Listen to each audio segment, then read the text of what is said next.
Well, good morning, YouTube family. I hope everybody's having a wonderful day. It's absolutely beautiful out today. And I'm out walking my buddy Ike. Ike, come. Easy.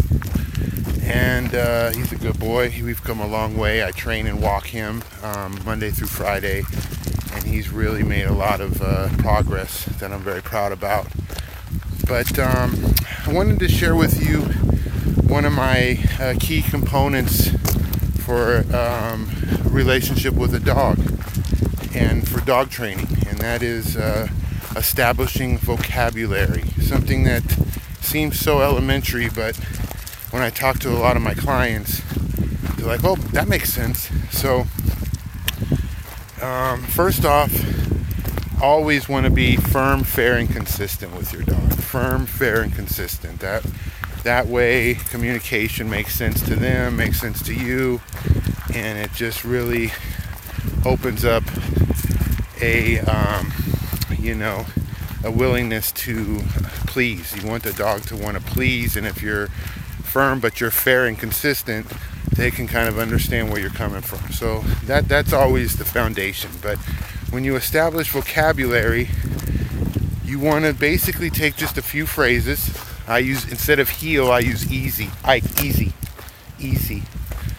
And go potty, or, my grandparents would say, go on the rocks, because they had like bark that the dogs would go on. And whatever your cue is for the dog to go potty, you definitely want to sit and a sit command and stay. Sometimes dog trainers will say the sit implies stay, but that's kind of a personal preference,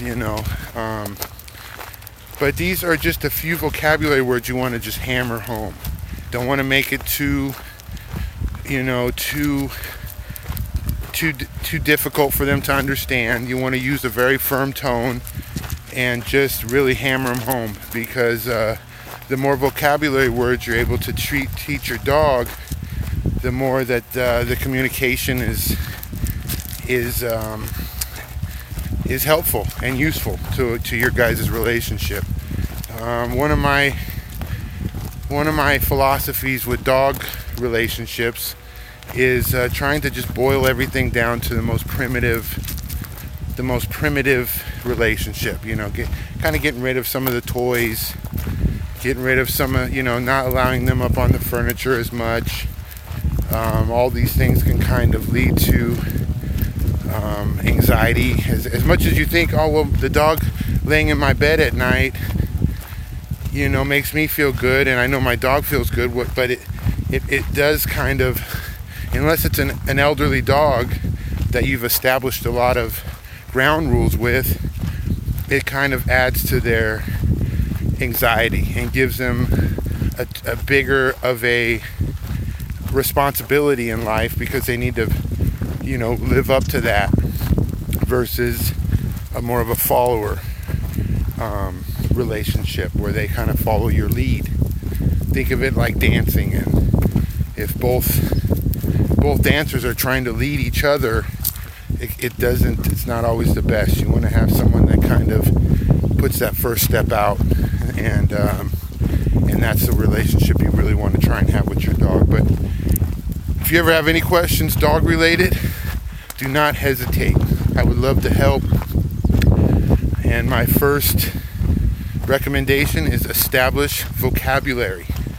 And it's never too late. It's never too early. So that's about it. Just hope everybody's having a wonderful day.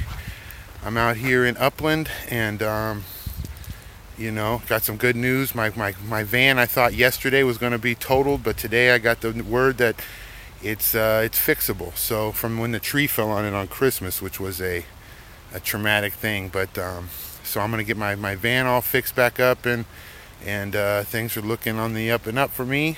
I hope everybody out there is having good news as well, and I will talk to you guys soon. Just a quick little hello and recommendation as far as dogs are concerned. You guys take good care.